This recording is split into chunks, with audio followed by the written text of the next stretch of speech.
আমাদের স্কুল কি চাকরি খোঁজা শেখাচ্ছে নাকি চাকরি তৈরি করা শেখাচ্ছে? আজ এই বিষয় নিয়ে গভীরে আলোচনা করব। নমস্কার, সালাম। আমি মোস্তাফিজুর রহমান, একজন পলিটিক্যাল স্ট্র্যাটেজিস্ট। আমাদের বিশেষ এডুকেশন ডেভেলপমেন্ট সিরিজের পঞ্চম পর্বে আপনাকে স্বাগত জানাচ্ছি। এই ভিডিওটি শুধু তাদের জন্য যারা নিজের সমাজকে এগিয়ে নিয়ে যেতে চান বা ভারতকে একটি উন্নত দেশ হিসাবে দেখতে চান। বন্ধুরা, ছোটবেলা থেকে আমাদের পরিবার আর সমাজ আমাদের মাথায় একটা কথা ঢুকিয়ে দেই, ভালো করে পড়াশোনা করো যাতে একটা ভালো চাকরি পাও। কিন্তু কেউ কখনো এটা বলে না যে ভালো করে পড়াশোনা করো যাতে তুমি নিজের একটা ব্যবসা বা স্টার্ট আপ তৈরি করে আরও 10জন মানুষকে চাকরি দিতে পারো।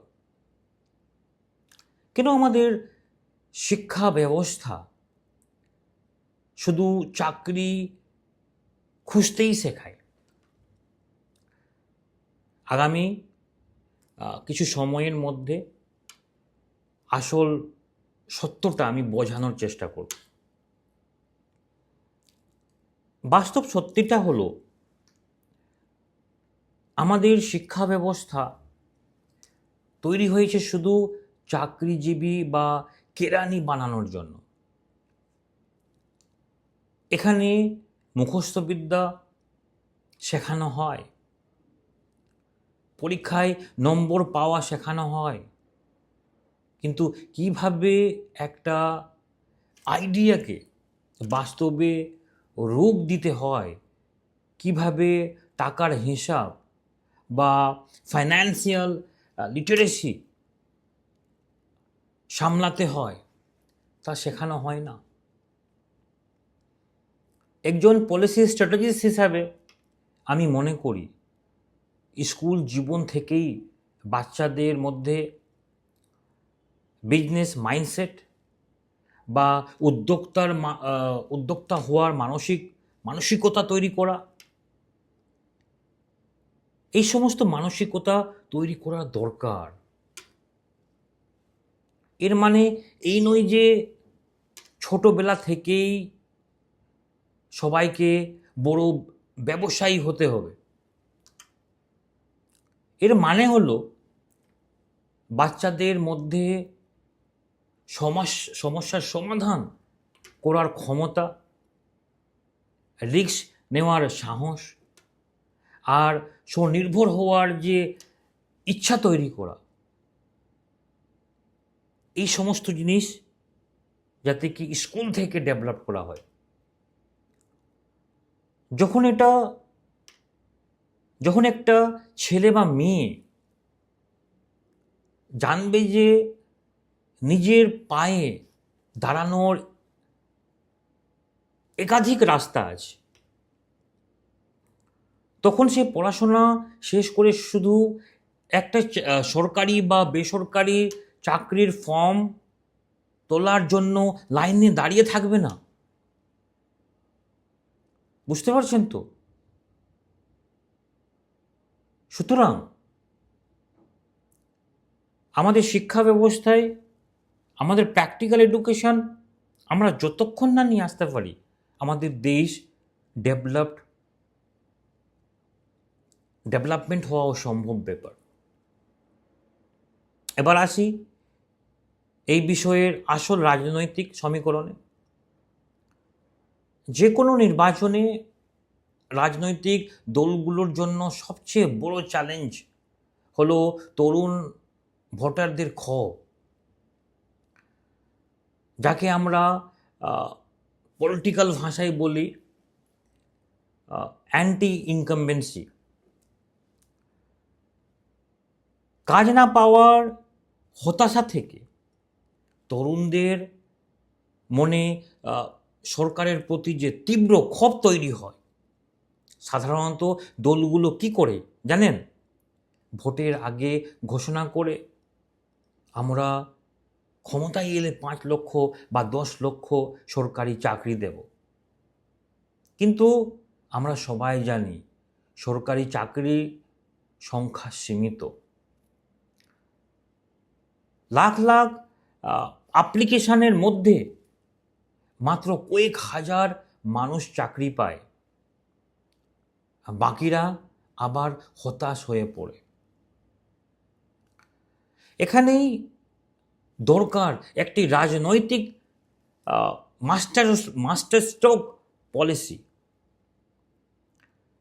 রাজনৈতিক দলগুলোর উচিত শুধু চাকরি দেব এই পুরনো প্রতিশ্রুতি থেকে বেরিয়ে এসে আমরা তোমাদের চাকরি তৈরি করার যোগ্য বানাবো, এই নতুন ন্যারেটিভ বা বার্তা তৈরি করা অনেক দরকার। আমি দেশের সমস্ত রাজনৈতিক দল ও জননেতাদের এই পরামর্শ দেব যে আপনারা আপনাদের নির্বাচনী ইশতেহারে স্কুল লেভেল থেকেই স্টার্টআপ ও বিজনেস কালচার তৈরি করার কথা বলুন। যখন কোনো সরকার প্রতিটি ব্লকে বা স্কুলে ছোট ছোট ইনকিউবেশন সেন্টার বা আইডিয়া ল্যাব তৈরি করবে,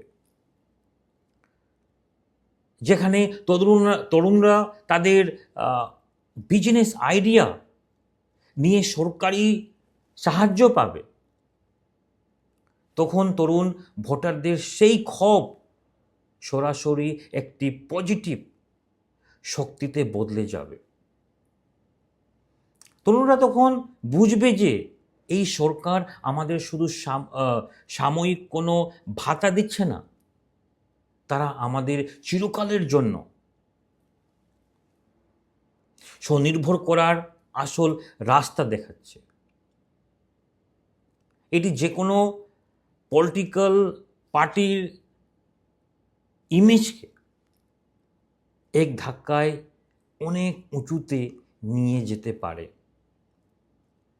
মনে রাখবেন বন্ধুরা, আমাদের যুব সমাজকে শুধু অন্যের অধীনে কাজ করা নয়, নিজের পায়ে দাঁড়িয়ে সমাজকে নেতৃত্ব দেওয়া শেখাতে হবে।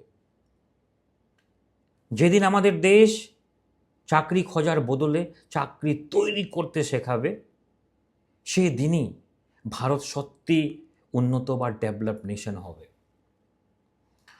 আমাদের দেশের শিক্ষা ব্যবস্থায় কি সত্যি এই বিজনেস মাইন্ডসেট তৈরি করার পড়াশোনার আনা দরকার? আপনার কি মনে হয়? নিচে কমেন্ট করে অবশ্যই আপনার মূল্যবান মতামত জানান। ভিডিওটি ভালো লাগলে লাইক করুন এবং শেয়ার করে আমাদের দেশের নীতি নির্ধারকদের কাছে এই বার্তাটি পৌঁছে দিন। ওকে, আমি মোস্তাফিজুর রহমান। দেখা হচ্ছে পরের নেক্সট সিরিজে। আজকে এতটুকুই। জয় হিন্দ, নমস্কার।